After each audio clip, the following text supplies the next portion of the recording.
भगवद गीता के छठे अध्याय में, जिसे ध्यान योग के नाम से भी जाना जाता है, भगवान कृष्ण अर्जुन को मन, शरीर और आत्मा की संयमित अभ्यास पर विस्तार से बताते हैं। यह अध्याय ध्यान योग की महत्वपूर्ण बातें और तकनीकों पर बल देता है, जिनका अभ्यास करके मनुष्य अपने आत्मा के साथ संयोग कर सकता है। अध्याय 6 के अनुसार ध्यान योग के माध्यम से अपने मन को नियंत्रित करना और विचारों को शांत करके आत्मा के साथ संयोग करना महत्वपूर्ण है।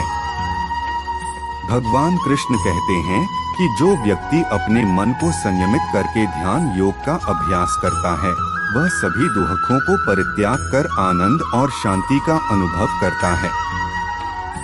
इस अध्याय में भगवान कृष्ण ध्यान योग के विभिन्न पहलुओं को बताते हैं, जिनके माध्यम से मन को संयमित किया जा सकता है। यह पहलू शारीरिक, मानसिक और आध्यात्मिक स्तरों पर होते हैं।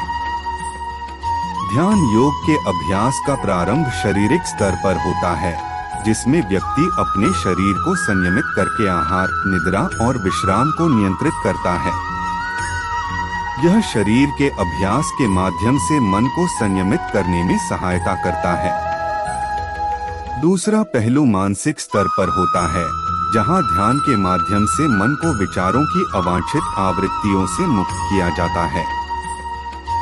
यहाँ भगवान कृष्ण एक छिद्र मुखरित पतंग की तरह मन को स्वतंत्र बनाने के लिए विचारों के स्वभाव का वर्णन करते हैं।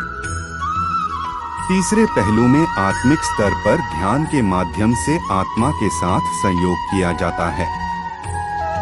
यह आत्मा के साथ एक ही भाव की अवस्था होती है और व्यक्ति आत्मा के आध्यात्मिक स्वरूप को अनुभव करता है।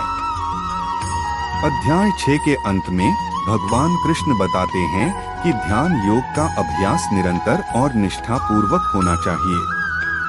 यह अभ्यास संयम, वैराग्य और ईश्वर की उपासना के साथ मिलकर किया जाना चाहिए। इस प्रकार ध्यान योग के अभ्यास से मन को नियंत्रित करके आत्मा के साथ संयोग करने का मार्ग प्रशस्त होता है। यह था भगवद गीता के छठे अध्याय ध्यान योग का हिंदी में संक्षेप में विवरण। इस अध्याय में ध्यान योग के महत्वपूर्ण सिद्धांतों का वर्णन किया गया है, जो मन को संयमित करने और आत्मा के साथ संयोग करने में मदद करते हैं।